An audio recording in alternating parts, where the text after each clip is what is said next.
No final de janeiro, na reunião do Conselhão, eu já havia manifestado a intenção do governo de fazer uma proposta que colocasse um limite para o gasto primário da União, porque é importante controlar o crescimento do gasto do governo federal. Nos últimos anos, o gasto do governo federal tem crescido e isso tem sido compensado ou com redução de meta fiscal ou com aumento de carga tributária. Esse é um processo que não pode continuar indefinidamente, é preciso ter um limite para o crescimento do gasto do governo federal. Então, a ideia, nesse caso, é promover uma reforma estrutural para criar mecanismos para que a União possa controlar melhor o seu gasto. Por que é importante estabelecer um limite para o gasto? Primeiro, porque isso concentra a discussão orçamentária no que é mais importante, na composição das despesas.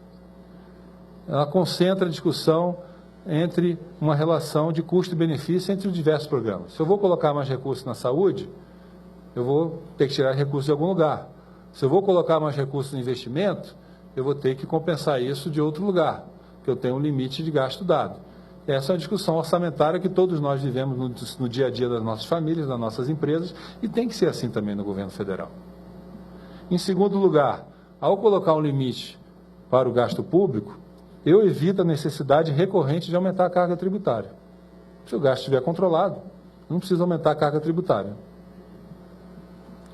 Segundo, em terceiro lugar, ao controlar melhor o gasto público, eu vou diminuir a rigidez do gasto público, vou diminuir a rigidez do chamado gasto obrigatório do mundo. Para dar um exemplo de como evoluir as despesas primárias, esse gráfico aí mostra a evolução das despesas primárias em percentual do PIB desde 1997. Essas despesas primárias tiveram um crescimento ali até 2002, depois disso elas ficaram relativamente estáveis em até 16% do PIB até 2011, e a partir do momento que houve uma desaceleração do crescimento da economia e um aumento também, e a continuação do aumento dessas despesas, o volume de despesas primárias do governo vem crescendo, sobretudo nos últimos 3 anos, porque houve uma redução do crescimento. As despesas obrigatórias, nós podemos observar que elas ficaram relativamente estáveis ali de 2005 até 2013, em algo em torno de 13% do PIB. A partir de 2014, com a desaceleração do crescimento, as despesas obrigatórias continuam a crescer, porque as regras são dadas pelas leis e pela Constituição, mas o PIB passou a crescer mais lentamente. Então, a gente observa esse crescimento bem forte das despesas obrigatórias. E é por isso que nós temos enfatizado que, na fase atual da economia brasileira, nós temos que evoluir do ajuste fiscal para a reforma fiscal. Evoluir de medidas de curto prazo para medidas de longo prazo que deem instrumentos ao governo brasileiro para controlar melhor as chamadas despesas obrigatórias.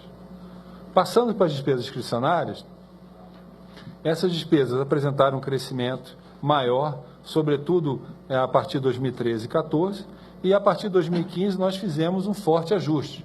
Lembrando, no ano passado nós fizemos o maior contingenciamento da história do Brasil, desde que existe contingenciamento, desde que existe LRF, reduzimos as despesas discricionárias em 0,7% do PIB, e esse ano o contingenciamento que já foi feito traz as despesas discricionárias um pouco mais abaixo, para 3,8% do PIB.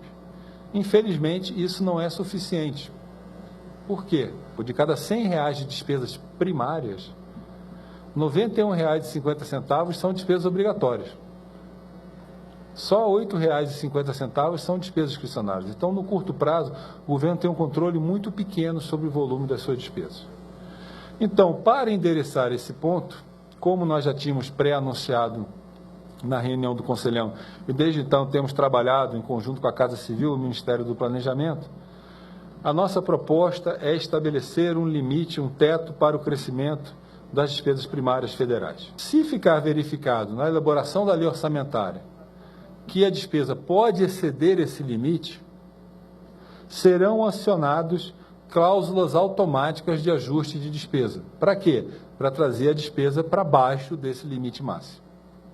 Novamente, aqui nós estamos adotando uma prática que não é exatamente igual, mas segue a lógica de um mecanismo que foi adotado nos Estados Unidos, que estabeleceu alguns limites de contenção de despesa automática caso a despesa ultrapassasse um determinado nível.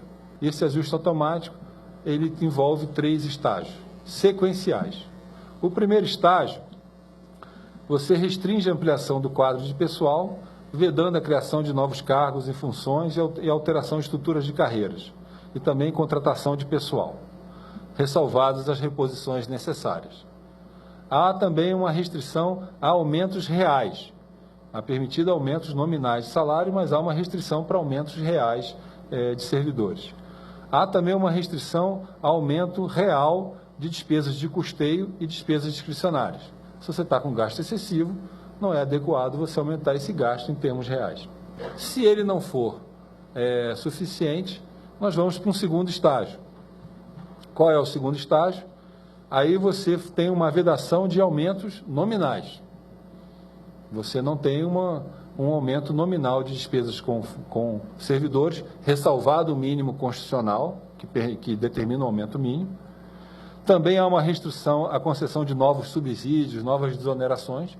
Se eu estou numa situação de gasto excessivo, não é adequado conceder novos subsídios e novas desonerações. Se mantém as vigentes, mas não se amplia concedendo novos subsídios e novas desonerações.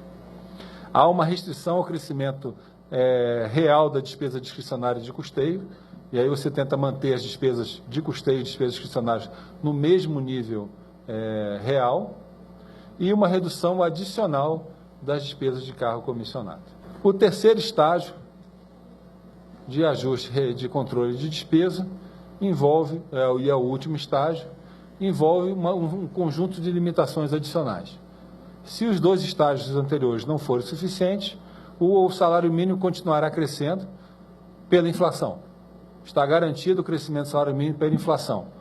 Um crescimento real do salário mínimo fica, então, adiado até que a situação se normalize. Além disso, é possível adotar cortes nas despesas com benefícios servidores, com uma redução em até 30% em auxílio moradia e outros tipos de auxílio, e uma redução voluntária das despesas com servidores, implementando programas que já existem hoje, mas que não são muito utilizados, que é programas de desligamento voluntário ou de licença temporária.